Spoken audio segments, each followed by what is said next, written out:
সকালে দৃশ্যটা দেখছেন কত সুন্দর, তাই না? কিন্তু না, আমি সেই টাইমে না ঘুমিয়েছিলাম, কারণ মিহি কাল রাত্রে একটু লেট করে ঘুমিয়েছিল, তাই জন্যে। আর না সকালে এই দেখুন কত বড় মাছ দেখে আমার দিনটা শুরু হলো। এই মাছটা না আমার দিদি আজকে সকালে দিয়ে গেছেন। তো হ্যালো এভরিওয়ান, চলে এসেছি আবার একটা নতুন নিউ ব্লগ নিয়ে। এখানে আমার মিহি সোনাও উঠে পড়েছে, দিয়ে উঠে খেলু খেলু করছে আর গল্পও করছে আমাদের সঙ্গে। এই দেখো, গল্প করতে করতে মিহি কানু কানুও করছে। তারপরে আমি কি করলাম, মিহিকে একটু তুলে চান টান করিয়ে দিয়ে ফ্রেশ করিয়ে দিলাম। চান করার পর মিহিকে পুরো সোনা বাবুর মতো লাগছে।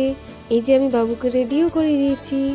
মিহিকে ঘুম করিয়ে দিয়ে না আমি চলে গেছিলাম একটু বোনকে হেল্প করার জন্য, কারণ বোন রান্না করছিল আর আমাদের রান্নাও কমপ্লিট হয়ে গেছে। তারপরে বসে পড়েছি খেতে, মাও বেড়ে দিয়েছেন আর আমরা সবাই মিলেমিশেই খাই আর মিলেমিশে খেতে খুবই মজা লাগে।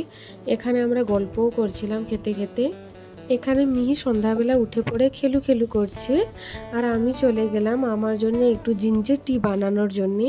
অনেক দিন পর এই টিটা খাচ্ছি, আমার খুবই পছন্দ একটা। এখানে আমি এইসবগুলো থেতো করে নিচ্ছি, দিয়ে গরম জলে দিয়ে দিলাম।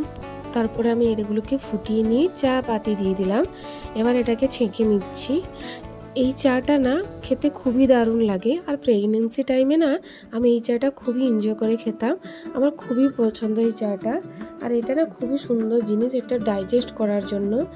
মিহি না একটু কান্না করছিল, তাই মা ওকে নিয়ে একটু ঘোরাচ্ছেন। আর রাত্রের জন্য আমার বোন বানিয়েছে ডালিয়া খিচুড়ি, তাই ডালিয়া খিচুড়ি দিয়ে আজকে ডিনারটা কমপ্লিট করে নিলাম।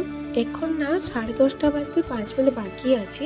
মিহির চোখে এখনও ঘুম নেই, তাই চলে গেলাম মিহির সেই ফিড বোতলগুলোকে ফুটন্ত জলেতে দিয়ে দিতে। আর এখন রাখছি ভিডিওটা এই পর্যন্তই। দেখা হচ্ছে কোনো নেক্সট মিনি ব্লগে।